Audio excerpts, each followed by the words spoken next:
I thought I'd start out, Heather, by just telling those of our viewers who don't know that you have distinguished yourself over the past, has it been the past year or two, would you say, in writing critically and pretty extensively about I guess you'd say, the relationship between religion and American conservatism.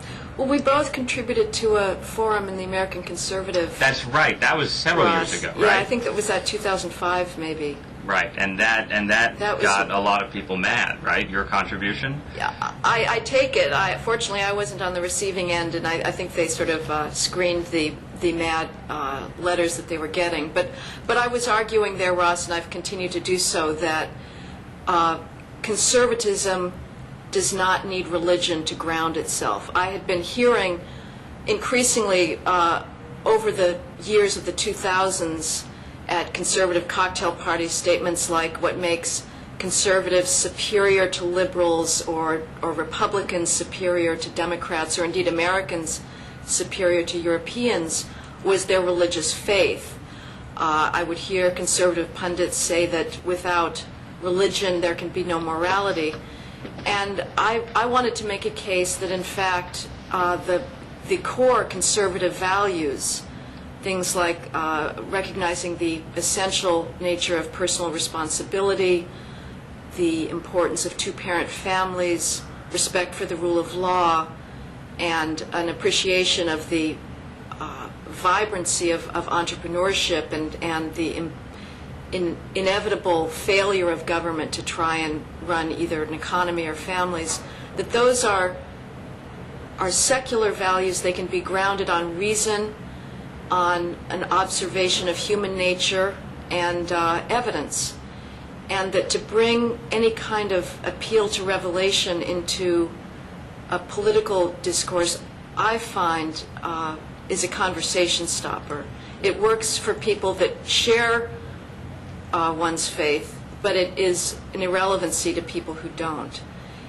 And secular right has also been arguing that morality comes out of a human innate moral sense, and that what's known as religious values, and I would say the only real religious values are the first four commandments, the rest are human values. Religion is parasitic on humans' own moral sense, and that there is not an apocalypse looming as society becomes more secular.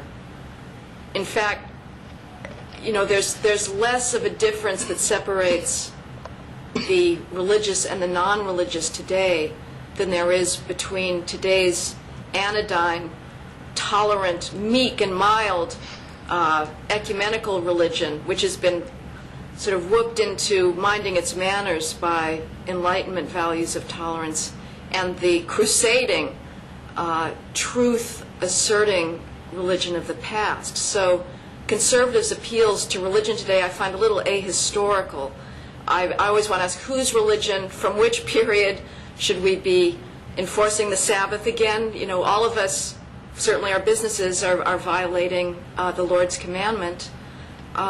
Should we go back to that religious time? So generally, I've just been saying that conservatism can ground itself, and indeed ought to ground itself, on evidence that is available to all, and not on religious revelation.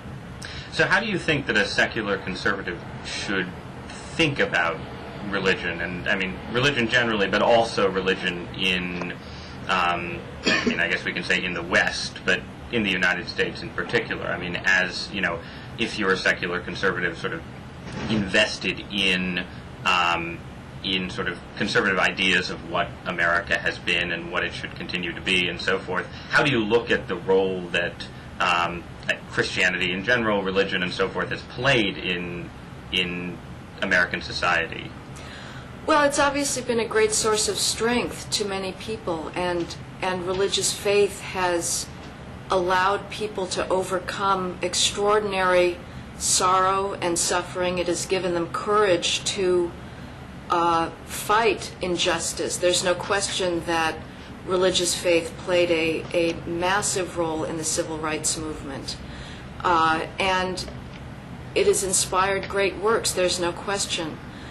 But this was a nation founded on secular principles. God was deliberately left out, or if you take Hamilton, they simply forgot to put God into the Constitution, which is itself, I think, if he was at all serious about that, is a statement of their notion of the relative importance of religion in the American public. So I think that as much as it's been important for private individuals, it is not necessary for a sense of what America's primary values are, and those come out of Locke more than Jesus, frankly. So we are a religious nation, there's no question, but again, the argument that Secular Right and I am making is that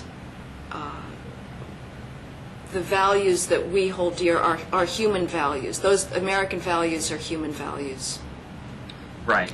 And I would also say, Russ, you've recently been arguing on your blog about the Pope's visit to Africa, and he's been challenged and criticized for not placing primary importance on condoms as a way of stopping the spread of AIDS.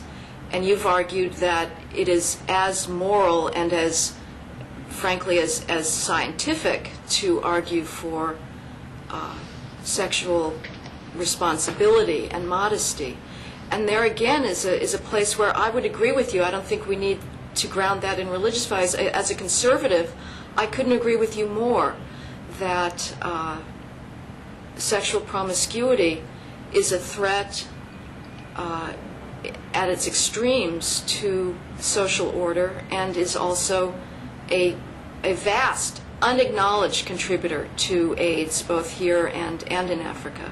So again, our values are the same, whether you draw them primarily from religious teachings. I think they're also available through the use, again, of looking at evidence and what societies need to sustain themselves. Right.